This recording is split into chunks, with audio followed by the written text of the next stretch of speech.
It's a hot Android phone, and while it may not be coming to the United States, at least right now, it's definitely worthy of covering. How's it going, guys? I'm Aaron from PhoneDog.com, and the LG Optimus 4X HD is in the house, and we're going to do a full video review. Now, this thing was announced at Mobile World Congress, and it's packing a 1.5 gigahertz quad-core Tegra 3 processor, a 4.7-inch display, an 8-megapixel camera, and more. So it goes head-to-head against the 1X and the Samsung Galaxy S3. Is it the best Android phone in the market? Well, we're going to find out. But first, special thanks to Best Buy Mobile for hooking us up with phones like this for use in our One Paw Bandit giveaway game. When you go into Best Buy Mobile to get your phone, you'll walk out working. They'll help you set up your email, your web, your contacts, your settings, and more. So when you walk out the door, you're good to go. Is this LG's best phone ever? Is it the best Android phone in the market? We'll find out starting right now. Here's the LG Optimus 4X HD. Now, this thing isn't available in the United States, but it's LG's flagship Android phone right now. It's available in select countries, and you can buy it unlocked through retailers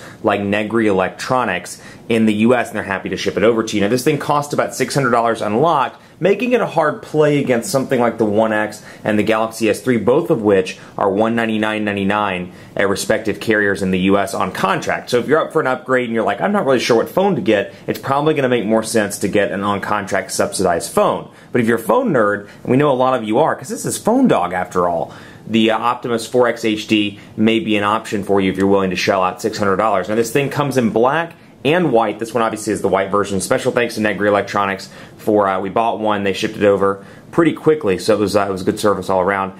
And as always, special thanks to Best Buy Mobile, like I said earlier. So spec-wise, 1.5 gigahertz quad-core NVIDIA Tegra 3 processor here. So it's got a quad-core CPU, a 4.7-inch IPS HD display, an 8-megapixel camera, a front-facing shooter. It's got Android 4.0 with LG's custom UI. Now, LG's UI, think back to the revolution of some of these older LG devices. This is a total overhaul of their user interface. Very different.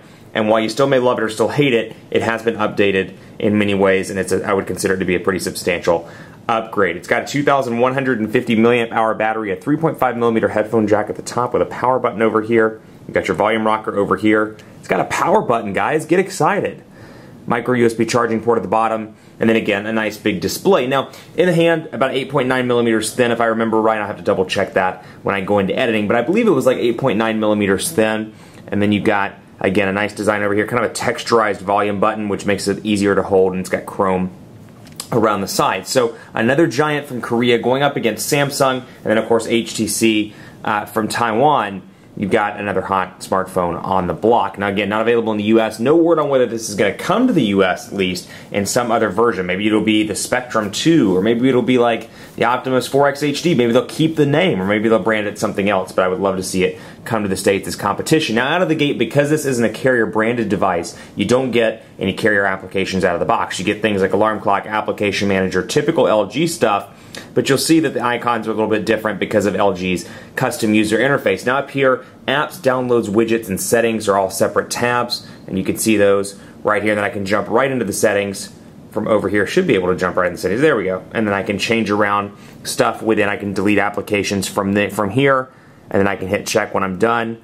Go to downloads, go to widgets, and I can do the same thing over here if I want to get rid of some downloaded applications pretty quickly. I can just do that and be done. Now widgets over here, we'll take a look at these as well. You've got some Google stuff out of the gate, then you have of course applications that I've downloaded, and then you have things like the calendar and the email, which looks to be tweaked a little bit for LG. You've got a finance widget, Google Plus stuff because you do have that Google Plus integration over here, news, and then social, weather, and then the weather channel, which obviously is an app that I downloaded. Now, back here, NFC tags, because this thing is NFC capable, and it does come with a tag out of the box, at least in the unit that I got. Comes with an NFC tag, very similar to Sony's solution, Samsung's Tactiles. It's a little tag you can program to do certain things, so when you lay the phone on it, you can either say, put my contact information in there, so when you lay the phone on it, it beams the contact information into your device, and you could have it do a host of other things as well. 8-megapixel camera, like I said. Got your typical stuff over here, music player, media home, and then you've got remote call service, LG World, Smart Share,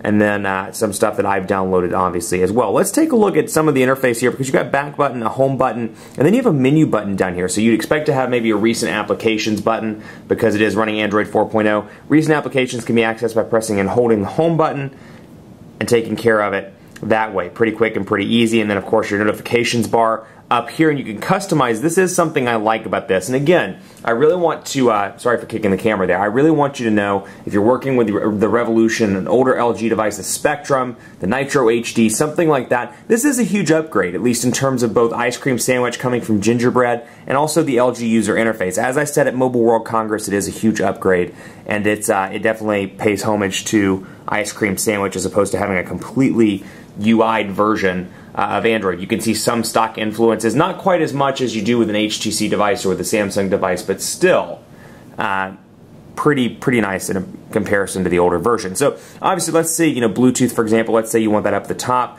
I can put Bluetooth up there, and then when I go back, you'll see that Bluetooth has been moved over, so I can customize this, which is really nice, and kind of set it how I want. So if I don't need airplane mode, I don't need Wi-Fi, I don't need Bluetooth, whatever the case may be, I can easily back out of that. Now again, back to applications, and you'll see some other stuff as well. I just wanted to highlight one other thing. You've got Polaris Office, and then you have, of course, Application Manager, which you can come in here again, and we'll hit agree, and you can see some of the stuff that I have installed, and I can uninstall that directly from the Application Manager. So kind of like an uninstall button in the actual menu itself. 7 home screens over here, as you can see. I can easily access those by pressing, or pinching rather, and zooming out. Now I've got my home screen here. You can see a widget sample here just to give you an idea of what it looks like. Beautiful display here. It's got a 4.7-inch IPS HD display, and it's very nice. Text is incredibly crisp. You look at a background, very clear and easy to see. And then on the topic of backgrounds, there's a wealth of wallpapers on this device which you can access by pressing and holding, and you can do much like the HTC setup where you can scroll through your 7 home screens here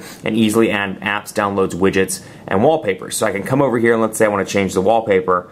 I can do it kind of like older versions of LG's interface. I can just do it on the fly and it changes it in the background, as you can see, and then when I'm done, all I have to do is go home and you can see that I've changed the background wallpaper. So messaging, let's take a look at this. Walter Johnson is a sample contact, so I'm going to come into Walter here, and you can see it's a demo phone. 4.7-inch display, easy to type in both portrait and landscape mode. Now out of the gate it comes with LG's keyboard, and you're going to see some similarities to the iPhone keyboard here, and you'll also notice that outside of Google Voice typing, it's the only thing that it comes with. So we'll say, I feel like this text messaging thread's been really one-sided, a bunch of messages from me. So we'll say Quick Brown Fox really wishes you call back. He misses you. So autocorrect is easy. You know, again, back to what I was saying about LG's previous iterations of their user interface, the keyboard is another improvement. You know, and you've got your call shortcut button up here, but your keyboard is another improvement. I've noticed autocorrect is spot on now. Very, very nice keyboard. Huge, huge changes over the older LG. Is it my favorite? Not by any means. There's the stock Android keyboard, the Jelly Bean keyboard, absolutely love it. Really, really like Motorola's solution. And then HTC's isn't that bad as well. This one is probably a decent and distant third or fourth, somewhere in there, but still a relatively decent keyboard. And again, in landscape mode, if you're coming from something with a smaller display, but something with a physical keyboard, it's going to be easy to move into this because you've got a nice landscape keyboard as well. So all in all, pretty clear on that front. Now this thing supports HSPA Plus connectivity on AT&T. Does not support T-Mobile's AWS band, but when they redistrict over to a 1900 megahertz, you'll be able to take advantage of their 3G, or their 4G, I should say, their HSPA Plus. Let's take a look at PhoneDog.com. And again, HSPA Plus running right now, up to 21 megabits per second according to specs, but again, that's going to depend on your market and your respective wireless services in your area. Speed tests have been great. We'll talk about that in part 2, but PhoneDog is loading up right now. We'll wait for this to load, and it's taking its sweet time. And then while we're looking at that, tabs here, so I can add a secondary tab and make the internet go even slower. And there we go, the page has loaded. Oh, I thought it had loaded up, but it fooled me. It had a little preview picture, but then again, Google right here, and can swipe back and forth between those. Now again, menu button down here, so for that request desktop site, all that stuff we've seen on other Android handsets, you can access it by pressing the menu button, though I will say they're very hard to see on this white background, considering that the way they highlight is also white. The lighting behind them is also white. So portrait to landscape transitions nice and fast, even when the browser's loading. And we'll come in here to, let's find something else, and let's try loading that. Let's go into, see if we can load up something quicker here. Just first thing that comes to mind, CNN, the most trusted name in news. Do I sound like Earl Jones?